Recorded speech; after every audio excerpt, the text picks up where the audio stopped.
grenade launchers, machine guns. We're seeing this incredible, historic flow of weapons coming into Ukraine. Do we have any sense as to where they're going? We don't know. There is really no information as to where they're going at all. You know, all this stuff goes to the border, and then kind of like something happens, it kind of like 30% maybe reaches its final destination. 30%? Are you concerned about weapons getting in the wrong hands? I don't care at all whether that happens. What sort of a unit do you command? Can't say. Okay. You know, there are like power lords, oligarchs, political players.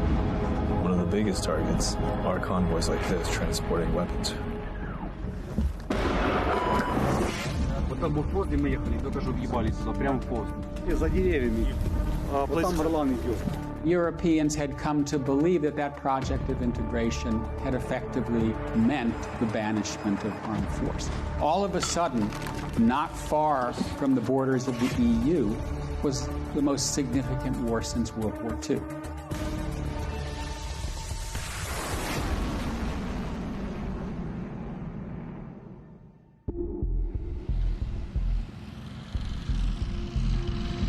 So this is a NATO exercise happening in Lithuania, which is effectively the eastern flank of the entire alliance, effectively the front line.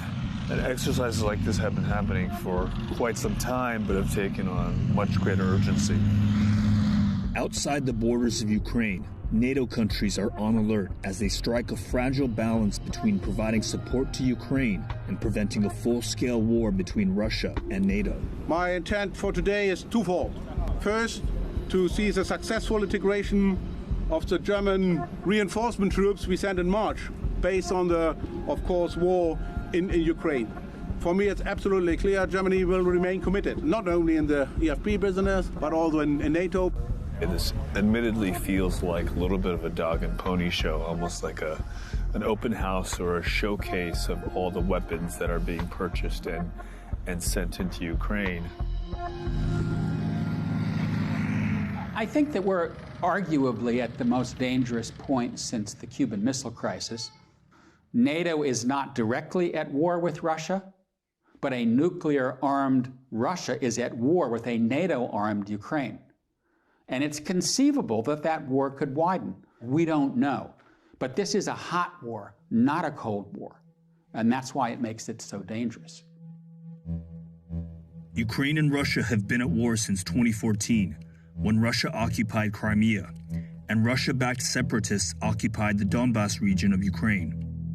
But the full-blown invasion in 2022 and the images of Russian tanks en route to the nation's capital of Kyiv shook the West to its core and galvanized the U.S. and Europe to ship an unprecedented level of military aid to Ukraine.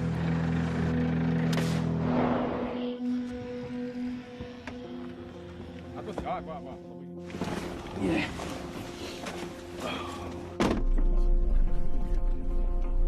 So how long have you been moving supplies into country? Since summer 2014. This whole thing, if you do it like according to the book, takes 4 or 5 days. And I mean, we don't have that time. And yeah, we go now. Welcome to Ukraine. Yeah. Jonas Ullman and his team work for the non-governmental organization Blue Yellow. While weapons are pouring in, frontline fighters also need supplies like body armor, helmets, and other tactical gear. NGOs like Blue Yellow help fill that gap. We're just a few feet from the border. As soon as we came into the country, the convoy is starting a series of drop-offs. This moment, there's a huge lack of body armor. We're handing out like maybe 20, 30, 50. They will just distribute it in their networks. Different units. Yeah. Frontline soldiers don't have body armor? Yeah. Sure. For a country trying to defend itself against a much better funded and equipped aggressor, crews like Jonas's have become vital to navigating the tangle of supply lines to reach the patchwork of what are sometimes improvised military units. You as an NGO, you have to toe the line very carefully. You can only move non-lethal aid. Yes. We are cooperating with units who rely to some extent on official support, and they get weapons, etc. But they also rely on us for other things. Cars, drones, optics, etc., etc. The Russians in some ways see this as a war with the West. Ukraine is a proxy for the West, but at the same time, the Russians have been as careful as NATO in not widening the war. They have not chosen to strike against arms depots in Poland, through which arms are flowing into Ukraine. And that is not surprising in the nuclear era, because everybody knows that if you have a military conflict between two sides, both of which have nuclear weapons, you never know where the war is going to go. Jonas, can you help us with 10 night vision devices for a frontline combat unit defending Kharkiv? Go there and see what we can do. One of the many challenges to getting logistics to the front line are the many roadblocks, damaged bridges, collapsed bridges, and having to go off-road and sort of improvise your way through the country.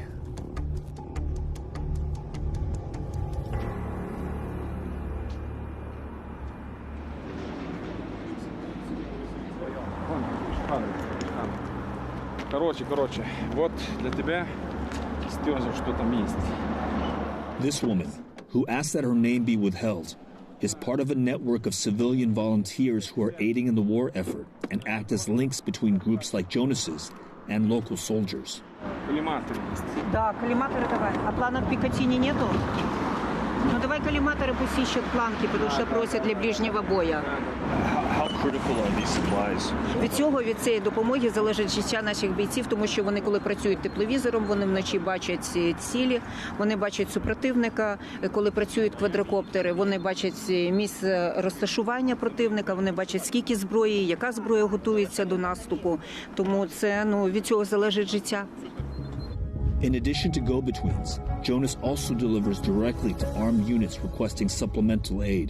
We've just been escorted to a compound, a private compound, and Jonas and his team are delivering some aid to this unit. We can't show any faces because of the highly secretive nature of what these guys do. Oh, wow. What sort of a unit do you command? Can't say. Okay. Can you walk me through some of what you have here?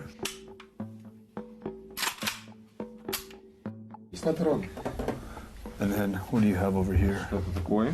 Это танковый боезапас. Tank. Бронежилеты. Это пока ночной работы коллиматор одеваешь и русских оккупантов чуть-чуть. Можно. Ну вот это лучше не трогать, это гранатометные заряды. Остальными разминируют.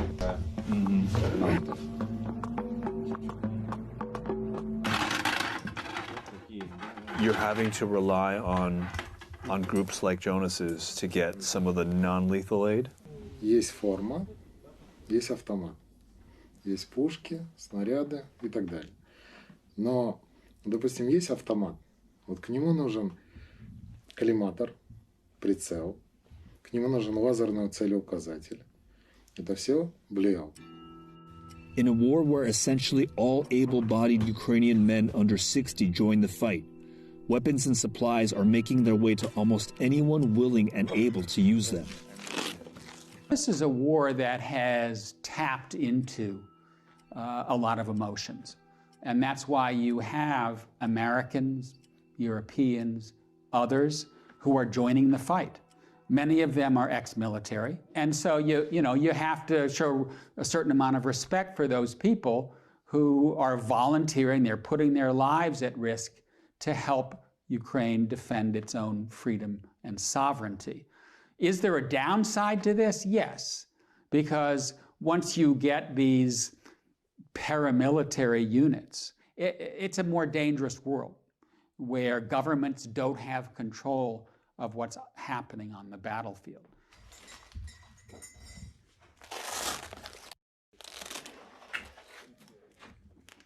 Блін, часи. 6:28. О, хлопці, давайте нажимаємо. Що на балконе должно быть нормальных людей. So right now we get weapons, get our armor, and we'll see what we need for this day.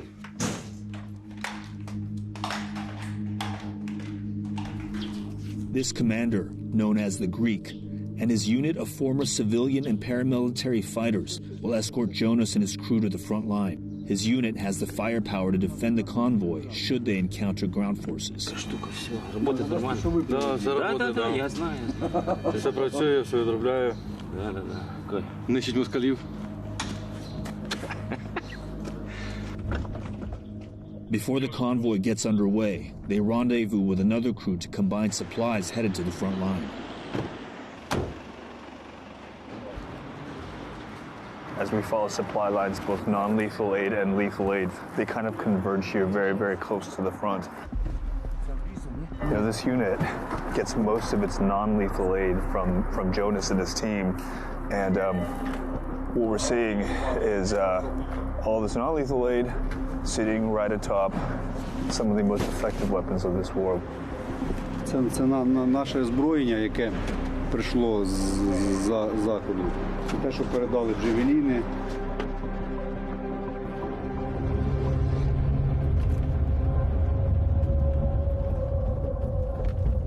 The commander of this unit told us that if they stand still for 5 minutes, even less, they will start to come under fire. They've got to keep moving at all times, and one of the biggest targets are convoys like this transporting weapons. Yo, straight ahead. What did you say? I said straight ahead. Це на англійському, що я в Америку з тобою їду. Свободно. Seems there are checkpoints now, like every half kilometer to a kilometer.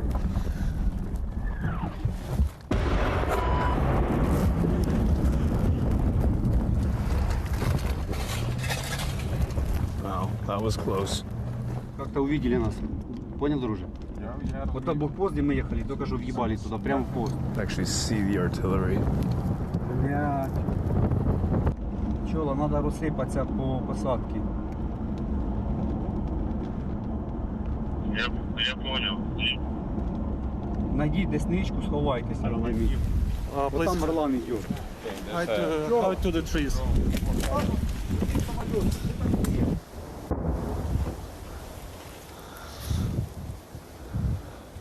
Hearing a lot of incoming and outgoing shelling, drones overhead.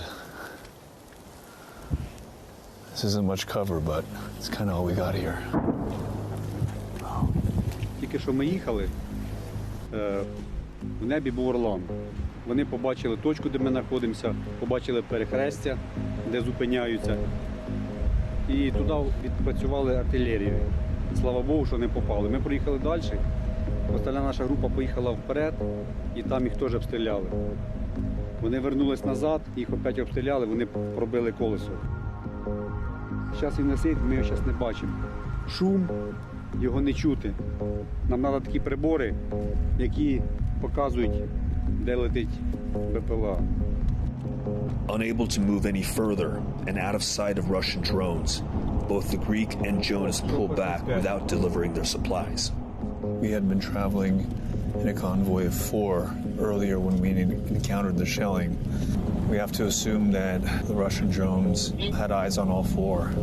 So we're not traveling at 4s anymore until we are well out of range. The derailing of this supply run is one of the many ways desperately needed aid doesn't always make it to the soldiers who need it. The U.S. has sent tens of thousands of anti-aircraft and anti-armor systems, artillery rounds, hundreds of artillery systems, switchblade armored drones, and tens of millions of rounds of small arms ammunition.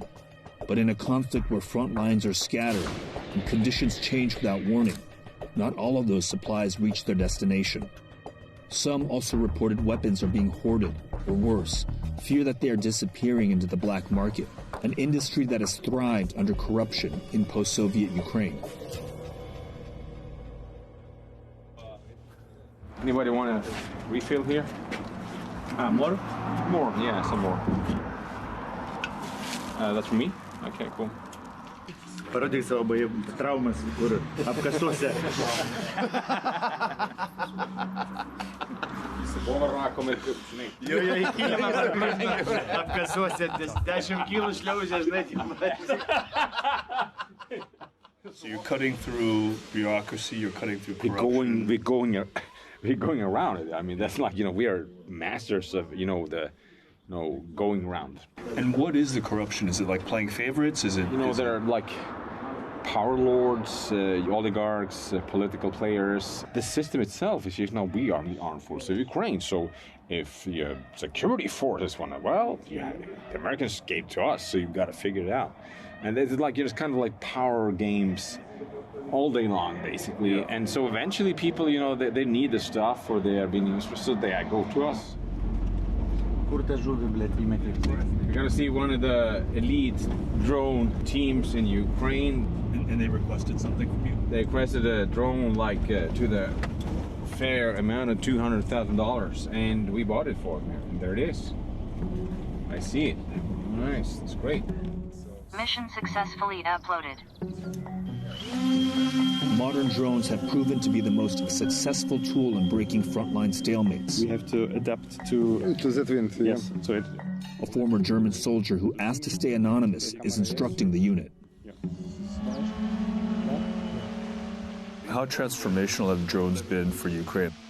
Already it was clear in 2015 that it's going to be drone war. Meaning not like the Reaper level, drone weaponized war, drones, yeah. but tactical drones for all kinds of purposes. I think I lost count how many drones we were putting here. Yeah. Anti-drone kit. Taking down drones very, very far away. So you use it as a defense against drones. That's a serious looking jammer.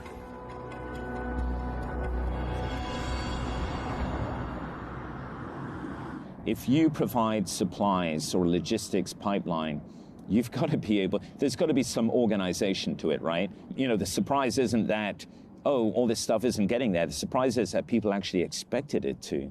We're here in the evacuation. Andy Milburn is a U.S. Marine veteran. Unsatisfied with what he felt was a too hands-off approach from the U.S., he made his way to Kyiv after the invasion to train frontline soldiers. I can tell you, unarguably, that on the frontline units, these things are not getting there, all right?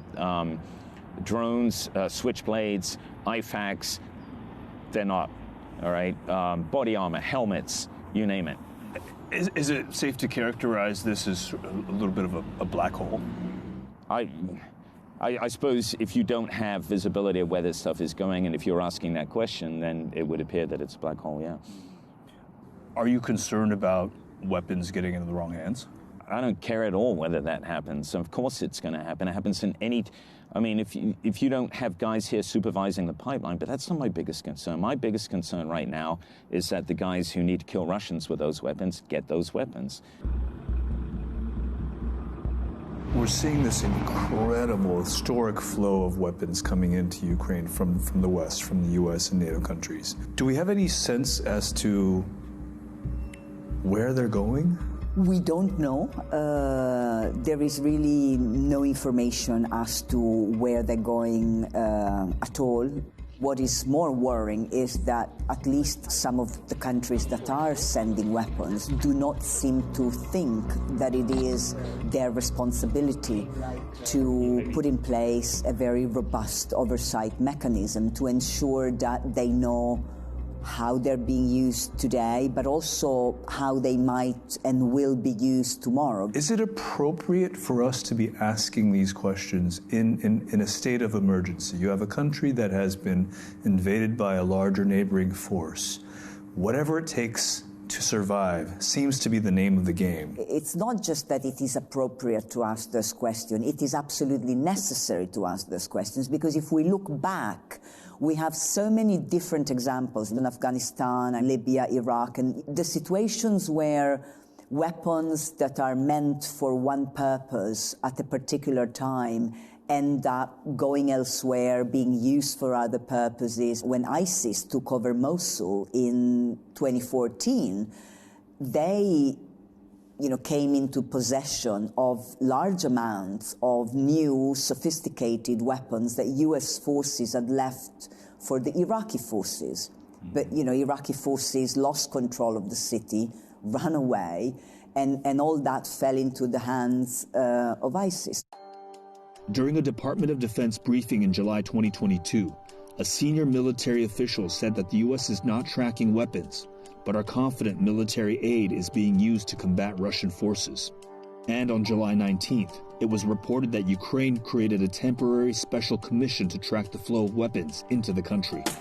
I would call it incoherent policy, all right? If the United States policy is to support Ukraine in the defense of its country against the Russian Federation, you can't go halfway with that. You see what I'm saying? You can't create artificial lines, and I would challenge anyone to say otherwise. We're either in or we're not.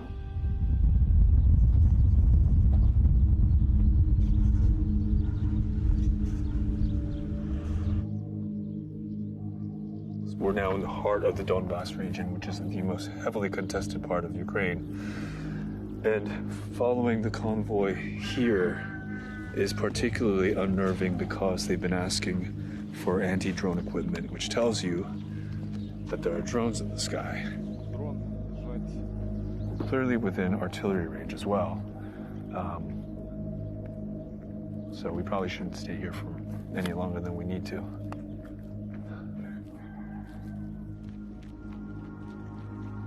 We are in the middle of nowhere. This is just Donbass.